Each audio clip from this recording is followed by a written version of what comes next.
할렐루야. 한 주간 평안했습니까? 오늘 본문에 나오는 솔로몬의 지혜로운 말씀을 중심으로 하나님 주신 은혜를 받고자 합니다. 솔로몬은 미래의 가장 가치 있는 게 뭐냐? 미래성과 가치성, 영원성, 이 세 가지에 아마 마음을 두고 이걸 가르쳐 준 것 같아요. 가치 있는 게 뭘까? 미래에 뭘 하는 것이 좋을 것인가? 어쩌면 가장 영원한 투자가 될 수 있을까? 이런 것을 이제 생각해 보게 되는 겁니다. 먼저 본문 1, 2절을 한번 다시 읽어보겠습니다. 너는 네 떡을 물 위에 던져라. 열날 후에 도로 찾으리라. 7에게나 8에게 나눠줄지어다. 무슨 재앙이 땅에 임하는지 네가 알지 못. 자, 이거 보세요. 떡을 물 위에 던져라. 열날 후에 도로 찾으리라. 이 가능해요? 여러분, 흐르는 강물에 떡을 갖다 던졌습니다. 그게 다시 찾을 수 있어요? 풀어져 버리고 끝나버리는 거예요. 솔로몬은 네 양식을, 식물을, 떡을 물 위에 던지라는 거예요. 그럼 찾을 수 있다는 거예요. 자, 그래서 주석이나 여러 책을 봤죠. 이게 무슨 뜻인가? 당시에 농경하는 방법은 이스라엘 사람들은 젖줄이 요단강이고 애굽 사람들의 젖줄은 나일강입니다. 홍수가 나면 그냥 물만 쓸어가는 것이 아니고 막 그 주변에 모래나 흙을 싹 쓸어가서 삼각줄을 이룬다고 하천처럼 밭이 생겨본다는 것이죠. 그러니까 상류에서 씨를 갖다 뿌리면은 버려지는 것이 아니고 어느 날가 열매가 다 된다는 것이죠. 열매가 된다는 거. 그 비옥한 땅에 그런 의미로 했을 것이다. 이렇게 학자들이 얘기를 했더라고요. 저는 그렇게 생각하지 않습니다.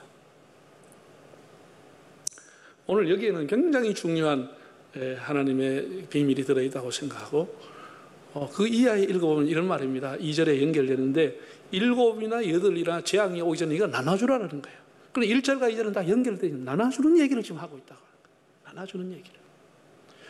재난이 오기 전에, 재앙이 오기 전에 네가 있는 것을 가지고 사람들 7, 8 많은 사람에게 빨리 나눠주라는 거예요. 나눠주라는 거예요. 오늘 세 가지 말씀을 드리겠습니다. 첫째는 심으면 거둔다는 원리입니다. 이건 아주 평범하고 보편적이고 자연의 철칙입니다. 누구든지 심으면 거두게 되는 겁니다. 심지 않고 거둘 수 있는 법은 없습니다. 여러분, 학교의 운동장에 가면은 세상의 운동장 한기퉁이에 수박 싹이 올라와 있습니다. 참외싹이 올라와 있습니다. 그거 왜 올라와실까요? 누군가 작년에 여기서 앉아가지고 수박 파티나 참외 파티를 했어. 운동장 구석에서. 그래서 갖다 버리니까 거기서 싹이 싹 나와버린 거예요. 심으면 나오게 돼 있다니까. 심으면 그냥 나오지 않습니다. 심으니까 나오는 거예요. 사람이 심는 대로 거두는 것이죠. 여러분, 이 보응의 원리라고 하는 것은 이 자연 만물을 보면 알 수 있습니다. 제가 어렸을 때는 아카시아 향기가 너무 좋았습니다. 5월 되면 학교에서 항상 대학에서 축제를 했습니다. 그래서 제가 기억하는데 아카시아 향기가 굉장히 진합니다. 그리고 아카시아 그거를 딱 몽우리가 맺혔을 때, 꽃이 피기 전에 몽우리 맺혔을 때 딱 한 개 줄기를 따가지고 그 몽우리를 쫙 당겨가지고 빨아먹으면은 냄새도 진하고 얼마나 단지 몰라요. 왜? 그게 아카시아 꿀입니다. 꿀이 거기기 때문에. 옛날에는 꽃을 먹었다니까. 안 먹었습니까? 아카시아 꽃을 먹었다니까. 여러분, 꽃이 피면, 이 꽃이 피면은 사람만 듣다 보는 게 아닙니다. 사람 오는 게 반드시 나비와 벌이 찾아오는 겁니다. 내가 요 피타 소리 아이돌지가 찾아오는 겁니다. 나비와 벌이 찾아오게 돼 있어요. 그러면 우리가 국민학교 때 다 배웠습니다. 그 벌이 찾아와서 그냥 이렇게 구경하고 갑니까? 요놈이 꽃 속에 들어가서 그 안에 있는 암수술땐가 뭐 수술땐 요 꼬리를 가지고 날개를 흔들어가지고 다 이렇게 수분을 시켜줘. 인공 수분이 아니고 자연 수분을 시켜줘. 버리니까 봉수분을 시켜줘. 이래가지고 꽃이 지지만 열매가 맺는 것이죠. 벌이라고 하는 것은 꽃에 앉아도 꽃을 찢거나 해롭게 하지 않고 꽃에게 유익을 주는 것이에요. 수분을 시켜주고 자기에게 필요한 것 가져가는 것이에요. 그러니까 이것이 가장 좋은 공생의 관계인 겁니다. 해치지 않으면서 서로가 필요한 것을 주고받는 것이에요. 이게 공생이라고 하는 거예요. 이게 하나님의 원리입니다. 하나님의 원리. 지금 기후에 연구하는 분들은 벌이 점점 사라지고 있다고 얘기합니다. 벌이 사라지면 식물들 사라지지요. 식물이 멸종하면 동물도 멸종하지요. 동물들이 식물이 살지 못하는 땅이 되면 사람도 결국 살기 어려운 땅이 되는 거예요. 그래서 우리가 기후를 보호해야 된다는, 기후에 대해서 대응해야 된다는 것이죠. 지금은 당장 손해보는 것 같고, 지금은 낭비하는 것처럼 보이고, 지금은 허무한 것처럼 보이지만 심는 대로 거둔다. 이것은 하나님이 준 철칙인 것입니다. 두 번째입니다. 두 번째는 상선벌악의 원리입니다. 건선징악이라 할까? 상선벌악이라고 하는 것은 온 세계가 통용하고 있는 원리입니다. 잘한 사람에게는 상 주고 못한 사람에게는 벌을 주는 겁니다. 이 원리가 이 속에 있다는 것이죠. 자, 그럼 쉬운 성경을 가지고 4절을 한번 읽어보겠습니다. 4절을 한번 읽어보겠습니다. 풍세를 살펴보는 자는 파종하지 못할 것이요 구름만 바라보는 자는 거두지 못하리라. 이 쉬운 성경에 보니 이렇게 나와 있어요. 바람만 살피는 자는 씨 뿌리지 못하고 구름만 살피는 사람은 추수하지 못한다. 그렇게 되어 있어요. 여러분, 농사 짓는 사람, 오늘 바람 불어서 안 되겠네. 오늘 비 와서 안 되겠네. 오늘 구름 많아서 안 되겠네. 뭐해서 안 되겠네. 이러면 농사라고 하는 건 적기가 있는데 적기를 놓쳐버린다는 것이죠. 추수의 때도 놓쳐버리고 씨를 심는 파종의 때도 다 놓친다는 것이죠. 너무 그렇게 민감하면 안 된다는 거예요. 할 일을 하라는 거예요. 할 일을 해야 된다는 거예요. 이리 재고 저리 재고 이런 핑계 저런 핑계 하면은 타이밍을 놓치고 적기를 놓치는 겁니다. 선행이라고 하는 것은 내가 어떤 형편에 있든지 해야 되는 것이지 핑계거리를 찾으면 아무것도 못하는 거예요. 에이, 내가 다음에 좀 벌어가지. 에이, 내가 이 다음에 해야 되지. 이러면 그 사람은 못하는 거예요. 선행은 즉시 하는 겁니다. 즉시 하는 겁니다. 지금 하는 겁니다. 우리가 선행을 하라 이러면 항상 사람들은 물질을 생각하는 거예요. 에이, 내가 뭐 돈이 있어야 선행을 하지. 이런 생각하는데 그렇지 않습니다. 그 생각이 굉장히 잘못된 겁니다. 선행은 어디서부터 시작하냐? 마음에서부터 시작할 겁니다. 선한 마음을 갖는 겁니다. 상대방을 존중하고 상대방을 격려하고 상대방을 칭찬하고 어려운 사람 위로해주고 손을 잡아주고 이런 마음이 선행이 출발하는 겁니다. 그게 그 마음이 없이 돈 몇 푼 주는 것은 적선에 불과한 것이지 그런 선행과 아무 상관이 없는 겁니다. 선행이라고 하는 것은 마음에서부터 시작하는 겁니다. 마음에서. 오늘 제가 주일날 제가 새벽에 한 3시 한 반대에 일어나가지고 제가 항상 기독교 텔레비전 설교를 듣습니다. 요즘 목사님들 설교를 어떻게 하는가 매주 듣습니다. 매주 주일날 들어요. 새벽에 한 2편 듣고 교회 나옵니다. 주일 되면 저 부정교회 박성규 목사님도 설교하고 곽선희 목사님 설교하는데 오늘 이런 말씀을 했어요. 사람이 다른 사람을 대할 때 사람으로 그냥 대하지, 그 사람을 그냥 대하지 말고 항상 예수님의 십자가를 먼저 생각하고 그 사람 보라는 거예요. 저 사람을 위해서 주님이 십자가에 달리셨다. 이렇게 생각하고 그 사람 보라는 거예요. 자기 자신을 볼 때도 자기 있는 그대를 보지 말고 주님이 나를 위해 십자가에 못 박혔다라고 자기를 생각하면 자기가 소중한 삶을 살아간다는 거예요.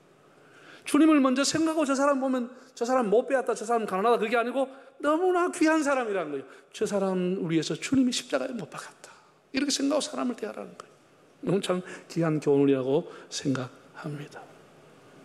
우리가 선행이라고 하는 것은 마음에서부터 하는 겁니다. 갈라디아 2장인가 거기 보면은 사도 바울과 바나바가 예수님의 가장 사랑받았던 제자인 베드로와 야고보를 만나서 교제의 악수를 나누었다. 이렇게 기록했습니다. 그 악수가 그냥 악수가 아니고 베드로와 야고보가 바울과 바나바를 주님의 제자로 인정해 주는 악수, 그런 의미를 갖고 있습니다. 악수라고 하는 것이 그 사람을 인정해 준다는 것, 그 사람이 같은 동역자로, 그런 중직자로 존중해 준다는 그런 의미로 악수를 하는 것이죠. 이건 귀한 일꾼이다, 하나님의 종이다, 인정하는 의미로 하는 것입니다. 그래서 공적인 자리에서 공적으로 악수례라고 하는 순서를 넣어서 하는 겁니다. 여러분, 사람을 우리가 볼 때 사람을 인정하는 것, 이게 귀한 거든. 우리 마음으로 선행이라는 그 사람을 인정해주고 그 사람의 수고를 알아주고 참 얼마나 수고가 많냐 이렇게 알아주는 겁니다. 그 선한 마음이 있고 나면 그 다음에 선한 말이 나오게 되어 있습니다. 선한 마음을 가지고 있으면 말이나 행동이 나오죠. 말이 그 사람을 격려해주고 칭찬해주고 얼마나 수고가 많으시냐고, 이렇게 좋은 말이 나오게 되어 있는 거예요. 이게 다 선행이라고 하는 겁니다. 여러분, 이런 것이 하나님 앞에 상받을 선행이라고 하는 거예요. 꼭 내 주머니에서 돈을 내야만 선행이 아니고 선한 말이 선행인 것입니다. 선행인 것. 제가 얼마 전에 새벽에도 얘기를 했어요. 예? 우리 조선에서 내려오는 속담 중에 하나가 뭐냐, 말 한마디로 천냥빛을 갚는다, 그 말이에요. 속담이. 그러면은 천냥이 어느 정도 가치가 있느냐, 조선시대로 말하면 천냥이라고 하는 돈은 궁궐 같은 대궐 기와집을 하나 만드는데 천냥이 들었다는 거예요. 그 돈의 가치가 얼마나죠? 얼마나 많은지 알겠죠? 궁궐 같은 집을 하나 짓는데 천냥이 들었다는 거예요. 그 천냥이면 쌍놈도 양말이 될 수 있도록 침물이 박혀진다 그랬습니다. 그렇게 큰 돈입니다. 근데 그걸 뭘로 갚아줘요? 세상에 말 한마디로 됐다, 없어진다는 거예요. 그 사람이 말을 잘하는 화술 때문이 아니라 그 마음에서 나오는 진솔한 말, 이런 것이 사람의 마음을 움직인다는 거예요. 그 말의 영향력이라고 하는 것이죠. 말의 영향력. 우리가 사람을 만나 진심으로 격려해주고 그 사람을 위로해주고, 이런 것이 선행이라고 하는 것임을 여러분 아셔야 됩니다. 네. 여러분, 우리가 잘 아는 그 흥부와 놀부 얘기 알잖아요. 흥부가 가난했지만은 어느 날 일어나니까 처마에서 제비가 하나 떨어져 있어요. 그 제비 떨어진 다리에다가 이 천을 가지고 이렇게 싸가지고 보내줬어요. 그때 뭐 아가진기가 있었겠어요. 그냥 이렇게 해가지고 보냈어요. 근데 이 제비가 강남으로 날아오면서 빠빠이 하지 않고 뭐라 그랬어요? See you again 하고 갔어요. 다시 만나자 하고 간 거예요. 나 그런 인사도 처음 들어봤어요. 그래가지고 그 다음에 물고 왔어요.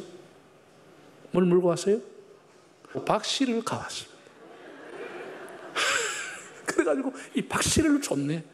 그래가 이걸 심었더니 무슨 일이 터졌어? 가을에 터진 요것이 대박이라고 하는 거야. 지금 대박이라는 말이 흥부의 집에서 나온 원조야. 대박이 터져버린 것이야. 대박이 터져버렸어. 그래가지고 심보가 하나 더 있는 놀부가 얼마나 배가 아프겠어요. 그래가 이 얘기를 듣고 저 집에 가서 세상에 제비 다리를 떡 문질러 버렸어요. 그리고 지가 감아가지고 보내줬다. 요 제비도 가면서 그냥 간 게 아니고 뭐라 그랬어? See you again 하고 간 거예요. 그래서 잔뜩 기다리고 강남 갔던 제비가 다시 와서 물고 왔는데 박씨를 물고 왔어. 그래서 심어가지고 나중에 기대를 걸고 온 가족이 모아가지고 썰어버리니까 뭐가 나와? 마구 뱀하고 막 이런 게 흉측하게 나왔다는 거 아니에요. 이게 우리에게 준 게 뭐죠? 건선징악이라고 하는 거죠. 상선벌악이라고 하는 거죠. 사람이 선하게 살아야 된다는 거예요. 이게 자연 원리입니다. 흥부가 그 다리에 그거 감아줄 때 그게 돌아와서 뭘 주겠다는 생각을 어떻게 할 수 있어요? 그야말로 물 위에 떡을 던져와 똑같은 것이라는 것이죠. 선행은 이런 겁니다. 물 위에 떡을 던지는 게 선행이라고 하는 것이죠. 여러분, 잠언 19장 17절에 보면 이런 기절이 나와요. 가난한 자를 불쌍히 여기는 것은 여호와께 구워드리는 것이니 그 성냉을 하나님이 갚아주시리라 그랬어요. 가난한 자, 그 사람을 긍휼히 여기고 그에게 선행을 베푸는 것, 그 사람은 갚을 길이 없지만 하나님이 갚아주신다는 것. 하나님이 그냥 갚아주겠어요? 몇 배로 쳐주겠어요? 예수님께서도 이렇게 말했습니다. 누구든지 어린 소자 한 사람에게 냉수 한 그릇 떠주면 그가 상을 잃지 아니하리라. 냉수 한 그릇 하나님 기억하신다고 그랬어요. 여러분, 우리가 전도서를 읽어보면 솔로몬이 늘 강조하는 것은 해아래라는 단어가 계속 나와요. 우리가 해 위에 살아가는 존재가 아닙니다. 해가 뜨고 지듯이 우리 인생도 지는 것입니다. 해 아래 살아간다고 하는 의미는 다 유한한 인생을 의미하는 것입니다. 우리 해 아래 살아가면서 평생을 살면서 늘 성공만 하고 있는 게 아닙니다. 때로는 실패도 하고 때로는 눈물과 고통과 참 괴로움, 그런 외로움 찾아오는 겁니다. 그 해 아래 살아가는 사람들에게 찾아가서 그에게 위로해주고 그를 격려해주고 그에게 내가 있는 것 좀 작은 것이라도 그에게 용기를 준다고 하면은 그것에 물을 위에 던지는 떡처럼 허무한 것처럼 보이지만 반드시 하나님이 갚아주신다. 이게 이 솔로몬의 말씀입니다. 탈무드에 보면 이런 말이 있어요. 최고의 선행은 갚을 수 없는 사람에게 베푸는 선행이다. 그런 말이 있어요. 이게 최고의 고급 선행이라고 그랬어요. 고급 선행이 뭐냐? 갚을 수 없는 사람에게 가서 선행을 베풀어 주는 거예요. 아니, 이렇게 하면 저 사람 뭐 하겠지, 이렇게 하면 저 사람 하겠지, 이런 건 생색내는 거고, 요거는 거의 아닙니다. 그건 아니라고. 차라리 갚을 수 없는 사람에게 가라. 성경에도 그런 기절이 나오잖아요. 예? 뭔가 복선을 깔고 내가 요래 하면 저래 해주게, 그러나 하지 말아라는 것이죠. 차라리 물 위에 던지듯이 그냥 주라는 거예요. 그러면 그것이 여러 해가 지나서 열매가 돼가 돌아온다는 거예요. 사실 그것도 기대하지 말고 던지는 것이죠. 하나님이 그건 나중에 채워준다는 것이죠. 예. 그렇다고 해서 여러분 뭐 빚내가지고 뭐 하거나 공명심을 가지고 내가 도와줘야 돼. 그렇게 할 필요는 없습니다. 예. 우리가 마음으로, 말로서, 행동으로 선행을 하는 겁니다. 미국의 자동차 왕이던 헨리 포드라는 사람이 있습니다. 설교하니까 생각이 나는데 헨리 포드가 남긴 유명한 말 중에 이런 말이 있습니다. 기자가 와서 성공하셨다 이렇게 격려하고 그걸 높여드렸습니다. 그러니까 아니다, 난 성공한 게 아니다. 성공의 기준이란, 인생의 성공의 기준이란 그 사람의 소유가 얼마나 있느냐 이런 것이 아니고 그 사람이 얼마나 사회를 위해서 기여했느냐, 얼마나 많은 것을 사회를 위해서 기부했느냐라고 하는 것이 성공의 잣대다, 이런 말을 했습니다.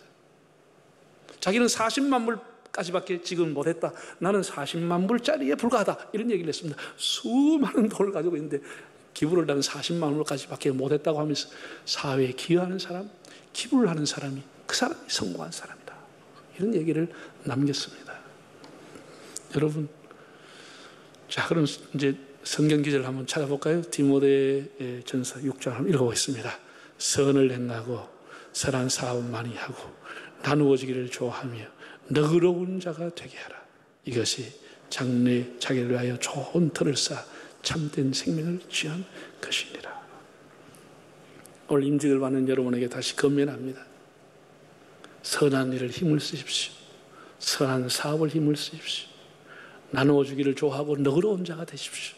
그러면 장차 자기 후손들을 위해서 좋은 터를 쌓아주는 것이다. 이렇게 말했습니다.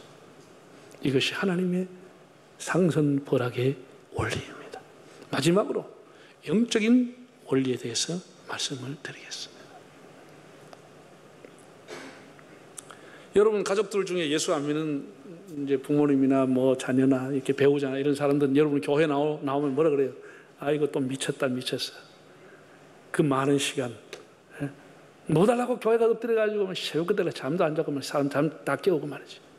예? 무슨 뭐 돈만 생기면 가서 교회 헌금하고 말이야. 떡이나 사 먹지.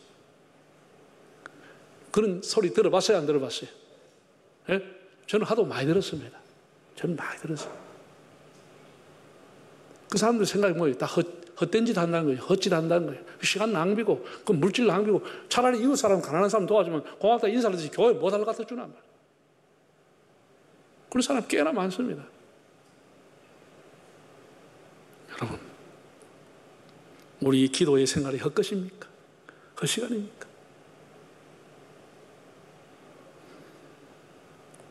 그야말로 그들이 볼 때는 물 위에 떡을 던지는 행위야. 아무 소용없는 짓이에요. 그러나 결코 그렇지 않습니다. 그것은 영원한 투자인 것입니다. 우리가 새벽 기도하고 때로는 철야도 하고 금식도 하고 작정기도도 하는데 보세요. 한나가 하나님의 성전에 나와서 기도했습니다. 자식이 없어가 늘 외로움을 당하고 조롱을 당하고 괴로웠습니다. 무자했습니다. 하나님 앞에 성전 나가 통곡하며 기도했다 그래서 한나가 통곡하며 기도했을 때 옆에 사람이 들었으면 에이구 기도한다고 되나? 그랬을 거 아니에요? 기도한다고 되나? 그 자식 놓는 걸 기도한다고 되나? 빨리 가서 인공수정 하든지 해야지. 기도한다고 되나 말이에요. 이렇게 했을 거 아니에요. 그건 물 위에 떡을 던지는 것처럼 허무하게 보였지만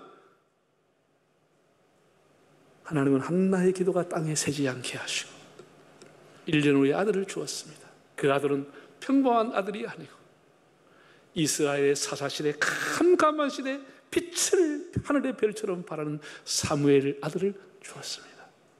기도가 결코 헛것이 아니라고 하는 것을 성경은 우리에게 가르쳐주고 있는 것입니다.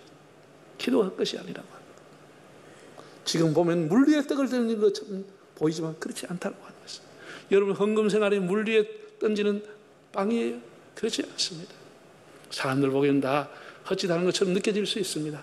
아니 교회 뭐 이렇게 사람 많은데 내 하나 안 한다고 뭐 이래가 슬금슬금 빼먹고 요즘 뭐 코로나 때문에 여러 가지 핑계하고 교회도 안 나오는데 뭐 헌금도 안 하고 뭐 이렇게 좋은 시대가 왔습니다. 그렇게 살아도 되는 겁니까? 저와 여러분들이 헌금으로 얻었던 간증들 너무 많기 때문에 그 얘기는 하지 않겠습니다. 확실한 것은 예수님께서 이렇게 말했습니다. 헌금계에 엽전 2푼을 여는 가부를 보시면서 주님이 하신 말씀입니다. 저 가부의 헌금이 하나님 앞에 상달이 되었다라고 했습니다. 우리가 드려지는 헌금이 작든지 크든지 하나님 앞으로 올라가는 것입니다.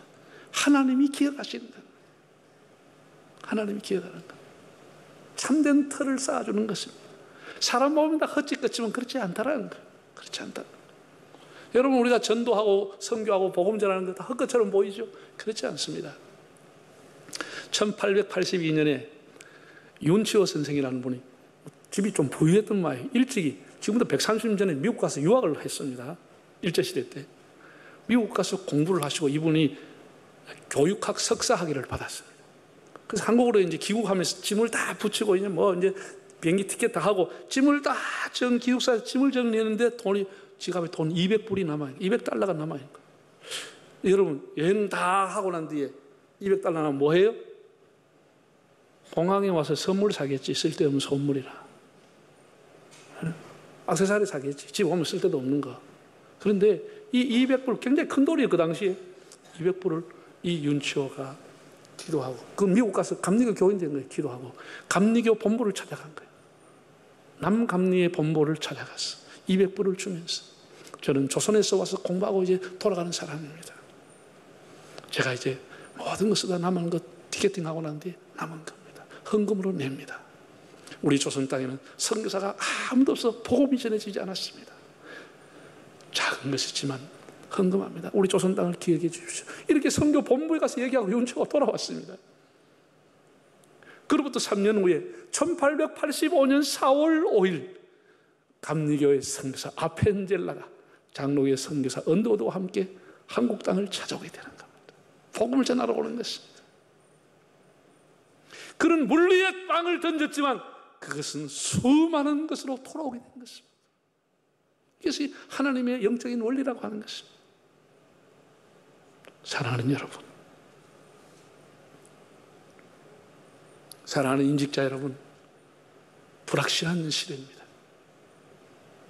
불안전한 시대입니다. 여러분이 가지고 있는 얼마 되지 않은 그 여생을 보내려고 하는 노후 자금도 정말 앞으로 인플레이가 오면 휴지가 될지도 모르는 세상입니다.